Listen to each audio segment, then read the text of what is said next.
दूसरी चीज़ जिससे हमें पता चलेगा कि इतिहास के बारे में, वो है इंस्क्रिप्शंस। इंस्क्रिप्शंस थोड़ा डिफ़िकल्ट वर्ड है, इसको मैं प्रॉपरली लिख लेता हूँ। इंस्क्रिप्शन,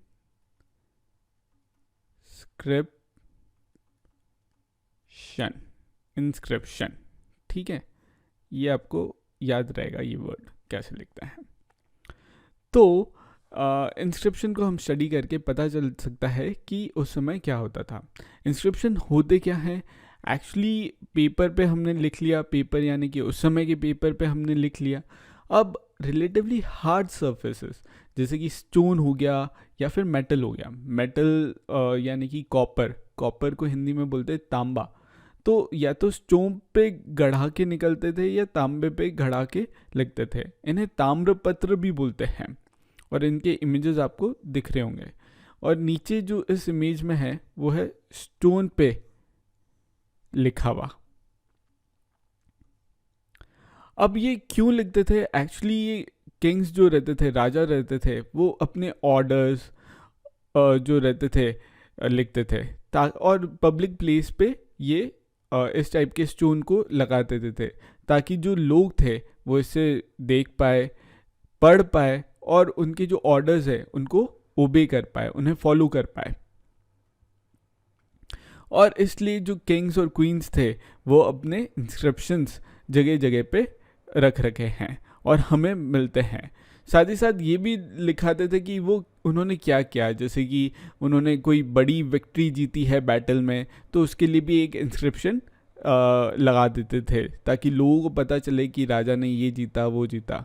और इनके इंस्क्रिप्शन आज भी सरवाइव करते हैं। जैसे कि मैं आपको बताता हूँ एक ओल्ड इंस्क्रिप्शन के बारे में, जो आज से 2250 साल पहले, 2250 ईयर्स अगो, कांदाहार जो कि अफ़गानिस्तान में है, अफ़गानिस्तान हमारा पड़ोसी नेशन, वहाँ पे है। और वहाँ पे इंस्क्राइब किया गया है अशोका के द्वारा। अशोका एक भारत में राजा हुए हैं और इन्हें अशोका द ग्रेट बोला जाता है।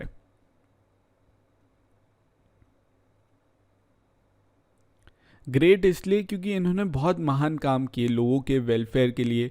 अपने जो प्रजा थी, ये राजा थे तो लोग प्रजा थी, उनकी खूब सेवा की, उनके लिए खूब काम किया, इसलिए उन्हें द ग्रेट माना जाता है। तो कांधार तक उनका शासन चलता था। कांधार यानी कि अफगानिस्तान तक उनका राज्य चलता था। वहाँ पे उन्होंने एक इंस्क्रिप्शन लिखवाया। तो वो इंस्क्रिप्शन आज भी है और आज भी हमें पढ़ने को मिलता है, इतना पुराना इंस्क्रिप्शन। अब ये जो हम थोड़ा सा मैं आपको बेसिक कंसेप्ट बता देता हूँ। हिस्ट्री से रिलेटेड नहीं है लेकिन थोड़ी सी हमारी अंडरस्टैंडिंग ऑफ लैंग्वेज से रिलेटेड है। तो जो वर्ड होती है, जो हम बोलते हैं, उसे भाषा बोलते हैं, उसे लैंग्वेज बोलते हैं। लैंग्वेज को हम लिख भी सकते हैं, बोल भी सकते हैं। लेकिन जो स्क्रिप्ट रहती है उसे लिपि बोलते हैं, उसे लिखना ही होता है। यानी कि स्क्रिप्ट यानी कि लेटर्स एंड साइंस जो रहते हैं उनसे मिला के स्क्रिप्ट बनती है। जैसे एक बहुत एग्जांपल है जिससे आपको स्क्रिप्ट और लैंग्वेज में डिफरेंस समझ में आ जाएगा। यहाँ मैंने क्या लिखा है, are you a good boy. ये मैंने हिंदी में लिखा है? नहीं, are you a good boy. क्या ये हिंदी में है या इंग्लिश में है? अच्छा, इसे आंसर करने से पहले एक और एग्जांपल। मैं अच्छा बच्चा हूँ। मैं अच्छा बच्चा हूँ। अच्छा, ये हिंदी में है या इंग्लिश में है?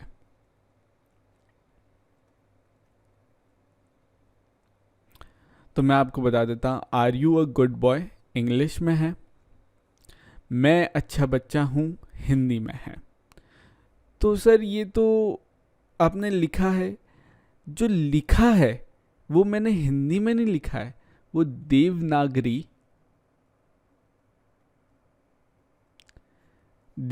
में लिखा है। और ये मैंने लिखा है ये इंग्लिश में नहीं, ये हिंदी भाषा को मैंने अल्फाबेट में लिखा है, अल्फाबेट में लिखा है। तो जिससे लिखते हैं उसे स्क्रिप्ट बोलते हैं. Alphabet and Devanagari are scripts.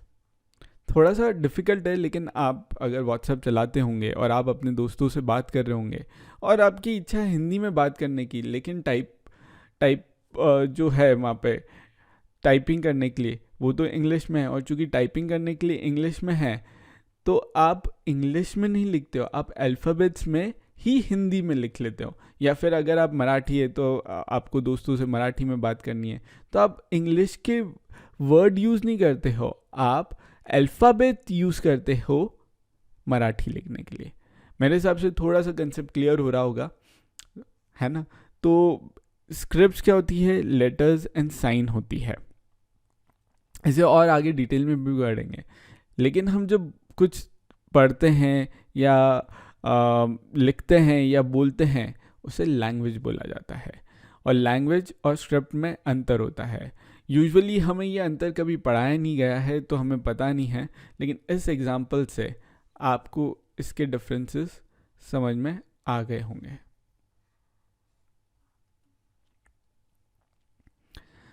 साथ ही साथ क्या होता है कि उस ज़माने में जो इंस्क्रिप्शंस है तो 2 लैंग्वेज में ये इंस्क्रिप्शंस दिए गए थे, क्योंकि लोगों को 2 स्क्रिप्ट समझ में आती थी और 2 लैंग्वेजेस में दिए गए हैं.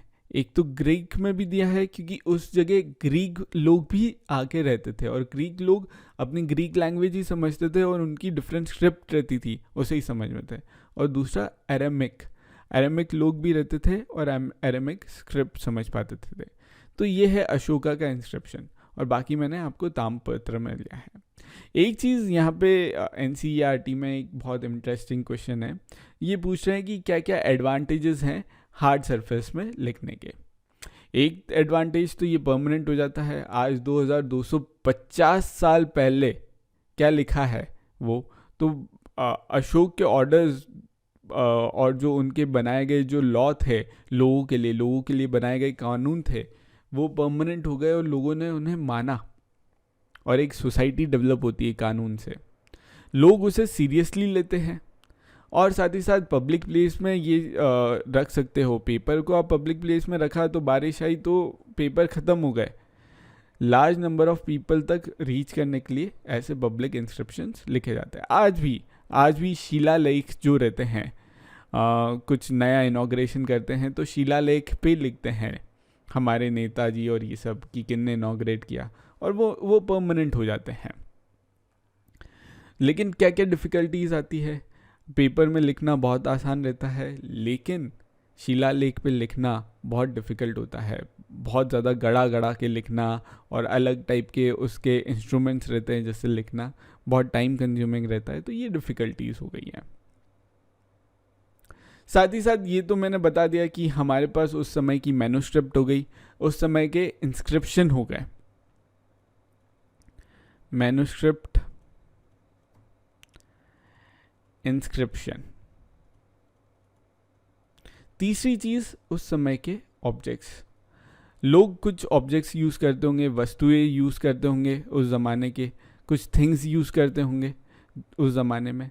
वो चीज़ें अगर आज भी बच गई हैं तो हमारे कुछ स्पेशल प्रोफेशन वाले लोग जिन्हें आर्कियोलॉजिस्ट बोला जाता है वो ढूंढ के निकालते हैं.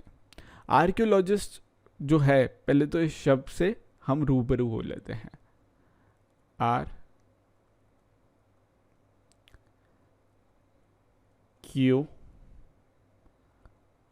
आर्कियोलॉजिस्ट. ठीक, आप इसे 3 बार लिख लेना. ये काइंड ऑफ अगेन कीवर्ड है आर्कियोलॉजिस्ट. ये कीवर्ड है, आप इसे लिख लेना. तो आर्कियोलॉजिस्ट होते कैसे हैं तो ये आप देख लीजिए. हर इमेज में आर्कियोलॉजिस्ट है. ये मैडम आर्कियोलॉजिस्ट है, ये भी आर्कियोलॉजिस्ट है, ये जो है ये भी आर्कियोलॉजिस्ट का काम कर रही है, ये पर्सन भी आर्कियोलॉजिस्ट है और ये भी आर्कियोलॉजिस्ट है. इनके हाथ में ब्रश है, स्पेशल टूल्स हैं जिससे ये खुदाई कर रहे हैं. साथ ही साथ अपने जो फाइंडिंग्स हैं इन्हें लिख भी रहे हैं ताकि लोगों तक पहुंचा पाएँ. तो ये आर्कियोलॉजिस्ट क्या है, एक नया प्रोफेशन है, नए लोग हैं, आप हो सकता है बड़े होकर आर्कियोलॉजिस्ट भी बन जाए। ये क्या करते हैं, पुरानी चीज़ें, पुराने ऑब्जेक्ट्स, पुरानी बिल्डिंग्स, इन सब को एक्सप्लोर करते हैं, इनको पहचानते हैं। इसके लिए वो एस्केवेट करते हैं, एस्केवेट यानी कि खुदाई करते हैं सरफेस ऑफ द अर्थ।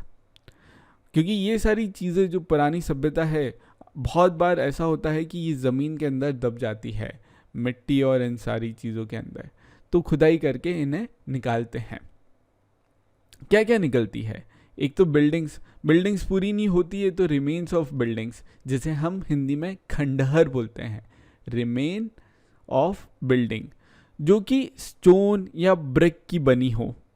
साथ ही साथ पेंटिंग्स उस समय के स्कल्पचर्स यानी कि स्टैच्यू को स्कल्पचर्स बोला जाता है, इन्हें निकालते हैं। और भी क्या क्या ऑब्जेक्ट्स होते हैं, उस समय के लोग क्या क्या टूल्स यूज़ करते थे, टूल्स यानी कि औजार, बहुत सारी चीज़ें होती हैं टूल्स के फॉर्म में, वो लोग यूज़ करते होंगे। जैसे कि कंघी मिल सकती है, उस ज़माने की लोग कंघी यूज़ करते होंगे। वेपन्स, हथियार, आपको उस ज़माने के बो, एरो, या फिर आपको उस ज़माने के नाइव्स या स्वॉर्ड्स, ये भी मिल सकता है। पॉट्स यानी कि यूटेंसिल्स भी मिल सकते हैं, पॉट्स एंड पेन्स। ऑर्नामेंट्स यानी कि ज्वेलरी जो होती है, उन्हें ऑर्नामेंट्स भी बोला जाता है। तो ज्वेलरी जो होती है वो भी जेवरात, हिंदी में जेवरात बोल सकते हैं, या फिर कॉइन्स भी मिल सकते हैं।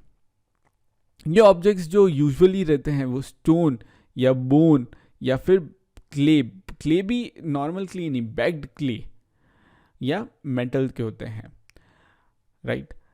कारण ये है कि ये इसी चीज़ों के बने रहते हैं क्योंकि ये जो है इम्पेरिशेबल है और साथ ही साथ हार्ड है, जो लंबे समय यानी कि हज़ारों साल पहले, थाउजेंड्स ऑफ ईयर्स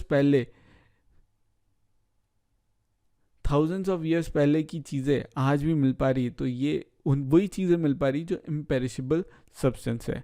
आपको उस ज़माने का कपड़ा, उस ज़माने की दूसरी चीज़ें इजीली नहीं मिल पाएगी, कपड़े जल्दी ख़राब हो जाते हैं। तो वही चीज़ें आपको जो है एस्केवेट करके मिलेगी, एक्सप्लोर करके मिलेगी, वो है जो हार्ड है, जो बोन से बनी है या स्टोन से बनी है। बैग्ड क्ले यानी कि क्या होता है, भट्टी में पकाया हुआ क्ले।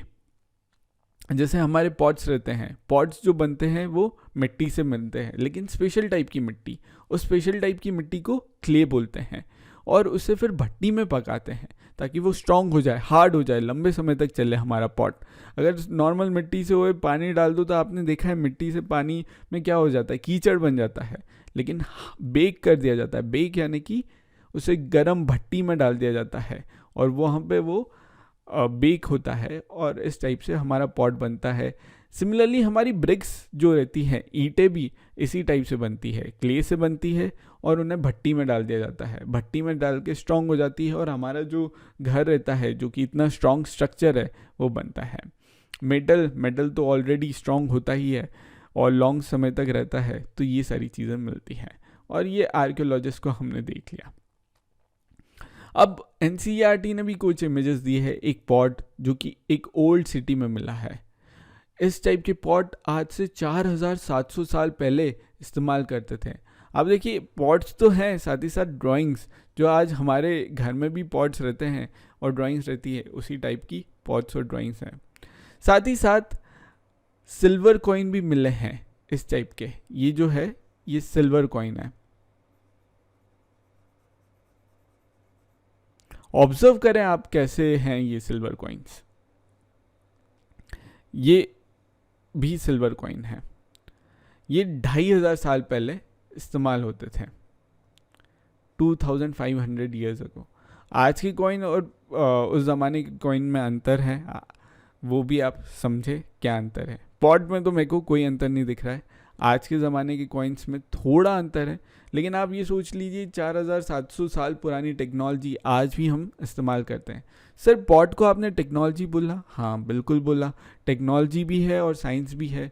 क्यों? क्योंकि कोई और जानवर इस्तेमाल नहीं करता है। इंसानों को पॉट बनाने का तरीका बनाना इसे टेक्नोलॉजी बोलते हैं। और पॉट के कारण हमें ये रहता है कि हम पानी या कुछ भी लिक्विड स्टोर कर पाते हैं। हर बार जब भी प्यास लगे नदी के पास जाना नहीं पड़ता है, हम नदी को हमारे पास लेके आते हैं। इसलिए पॉट जो है एक टेक्नोलॉजी है, एक टूल है जो इंसान की प्रोग्रेस किया और वो टूल को बनाया उसने अपनी प्रोग्रेस के लिए। सिमिलरली कॉइन्स का भी इस्तेमाल होता है। कॉइन्स का इस्तेमाल बिजनेस ट्रेड करने में होता है। तो कॉइन भी एक टूल है, एक इंस्ट्रूमेंट है, एक तरीका है, एक टेक्नोलॉजी है जिससे हमने हमारी लाइफ को इजी बनाया। और हम हैं तो एनिमल्स ही, लेकिन हम थोड़े से एडवांस हो गए और इन टूल्स की मदद से हम एडवांस होते जाते हैं। आर्कियोलॉजिस्ट और क्या फाइंड करते हैं? आर्कियोलॉजिस्ट वही जो हमने इमेजेस देखी हैं, वो बोन्स ढूंढते हैं। किसकी? एनिमल्स की, बर्ड्स की, फिशेस की। इंसानों की बोन्स देखते हैं, उससे पता चलता है कि इंसान कैसे थे, किस टाइप से थे, और उन्हें कैसे मतलब कब्रों में ही मिलते हैं। कब्र यानी कि ग्रेव में ही मिलते हैं इंसान, तो कैसे ग्रेव में उनके साथ कुछ सामान भी छोड़ा जाता था। तो इंसानों की बोन्स से काम करते थे। लेकिन एनिमल्स, बर्ड्स एंड फिश की बोन्स भी देखते हैं। इससे पता चलता है कि उन्होंने इन जानवरों को कैसे खाते थे, कौन कौन से जानवरों को खाते थे। साथ ही साथ प्लांट्स जो रहते हैं ना, वो कम सरवाइव कर पाता है। अगेन जो ये रॉट हो जाते हैं, रॉट यानी कि सड़ जाते हैं समय के साथ। तो हज़ारों साल पुराने ग्रेन्स और ये चीज़ें नहीं बच पाती। ग्रेन्स हो गया या फिर उस समय दूध हो गया, उस समय का दूध नहीं सरवाइव कर पाता है, सड़ जाता है, ख़राब हो जाता है। तो फिर हम कैसे बढ़ते हैं? ये जो अगर बाय चांस जल गए हों और जल के ये थोड़े से इनके अंश बच गए हों, तो वो हज़ारों साल सरवाइव कर पाते हैं।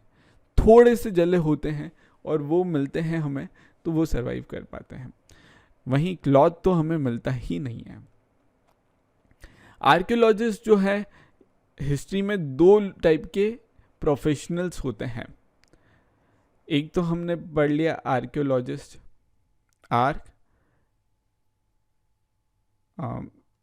स्पेलिंग गलत हो गई, क्योलॉजिस्ट, ठीक।